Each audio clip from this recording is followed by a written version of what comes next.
Gospel according to John. On the evening of that first day of the week, when the doors were locked where the disciples were, for fear of the Jews, Jesus came and stood in their midst and said to them, "Peace be with you." When he had said this, he showed them his hands and his side. The disciples rejoiced when they saw the Lord, and Jesus said to them again, "Peace be with you. As the Father has sent me, so I send you." And when he had said this, he breathed on them and said to them, "Receive the Holy Spirit, whose sins you forgive are forgiven them, and whose sins you retain are retained." Thomas, called Didymus, one of the 12, was not with them when Jesus came. So the other disciples said to him, "We have seen the Lord." But he said to them, "Unless I see the mark of the nails in his hands, and put my finger into the nail marks, and put my hand into his side, I will not believe." Now a week later, his disciples were again inside, and Thomas was with them. Jesus came, although the doors were locked, and stood in their midst and said, "Peace be with you."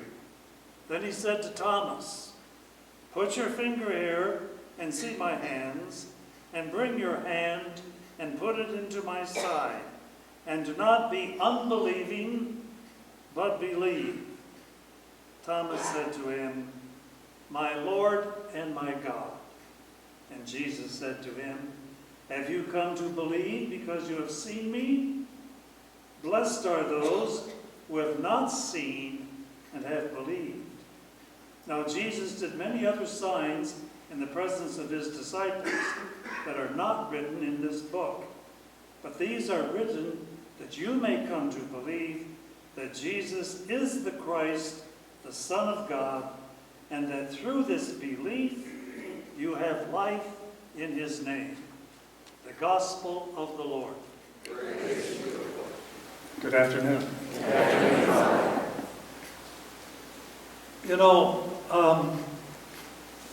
when we're dealing with something like resurrection to new life, it's entirely beyond our grasp. Resurrection, life after death, is way beyond us. We can't understand it. We certainly can't prove it. There's an old saying, "Seeing is believing." That is absolute nonsense. It's just totally wrong. If we see something, we don't have to believe it. To believe something without seeing is called faith. And this is what our Easter season is all about. Faith. You know, there are some people who feel very uncomfortable in believing something they can't see. So in order to give themselves sort of a sense of security, they will state the articles of faith as if they're absolute facts. I am certain that when Jesus died on the cross, he saved the whole world. I am absolutely sure that there is life after death. I'm so sure of it, I don't have to believe it, because believing means there may be some risk. Yeah, it's like Woody Allen, who said once, "If only God would give me some clear signal, like opening a large account for me in a Swiss bank." But see, that's seeing to believe. Just the opposite of the truth. To believe something without seeing it is faith. Jesus calls you and me to faith. How many times in the Gospels did he say, "Your faith has saved you"? Not your certitude. Your faith has saved you. Certainly probably one of the hardest things in the world to believe is life after death. His first disciples didn't believe it. No, they didn't. When Jesus died on the cross, they thought it was all over. That was the end of everything. It was a nice adventure. They returned to their former lives and to their fishing boats. They didn't believe it. But then, can you imagine their shock when Jesus appeared to them and showed them his hands and his side? Then they rejoiced and they believed. But Thomas wasn't there. So when Thomas rejoins the group, they say to him, "We have seen the Lord." Thomas says, "I don't believe you." Just like we would say, "I don't believe you. What are you talking about? Do you think I'm crazy? Do you think I'm some kind of a fool?" Just like we would think that way if somebody told us that a dead person had come back to life. What a shock. But you see, Jesus returned when Thomas was there.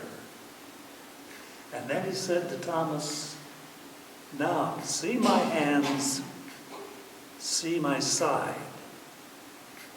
And then Thomas believed. Did you believe because you've seen? That doesn't make sense. If you see it, you don't have to believe.